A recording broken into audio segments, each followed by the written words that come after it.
Welcome back to Askewed Reviews. And per a viewer request, we are continuing to do the entire Jeepers Creepers series. And today we are doing the 2017 film, Jeepers Creepers 3. Here is your trivia question for today. What message was left for the creeper at the end of the film? The answer will be at the end of this episode. So our film picks up exactly where Jeepers Creepers 1 left off. Derry has now been taken off by the creeper. Trish is currently in shock and at the police station, and Sergeant Tubbs is now trying to figure out what is going on with the Creeper's vehicle that is still out in the parking lot. A new face now shows up in the series as we meet Sheriff Tashtego, who not only has his own army apparently, but this army has been trained to deal with the Creeper, although somehow secretly. Now, at one point, the Creeper's truck is being taken to impound, but the Creeper does manage to get it back. We begin to meet some other new faces in the series, including Addison, who is a sweet young girl that lives with her grandmother Galen. Now, we quickly discover that Galen is either completely insane or is somehow gaining information about the Creeper from her son Kenny that passed away 23 years ago. We then also meet Buddy, who is one of the town locals who not only happens to have a crush on Addison, but Addison has a crush on him.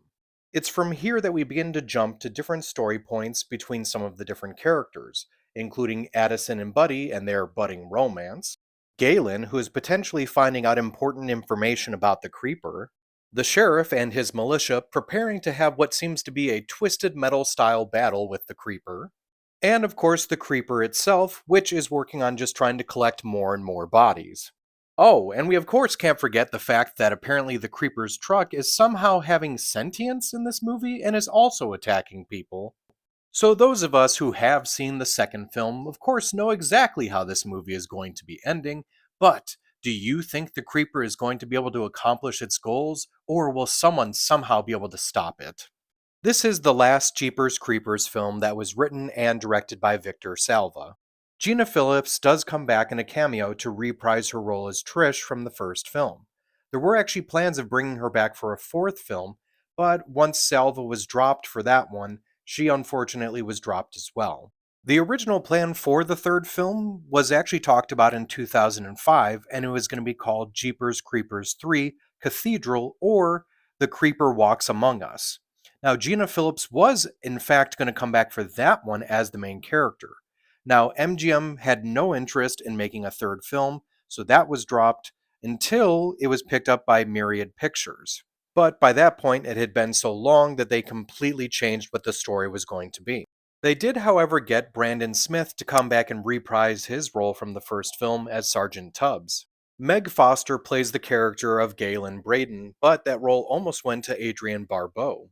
If you weren't aware, the character of Kenny, played by Jordan Salem, is technically from the first film, as Kenny and Darla are the couple that Derry finds down in the House of Pain.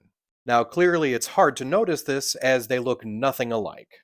This movie was entirely filmed in Louisiana.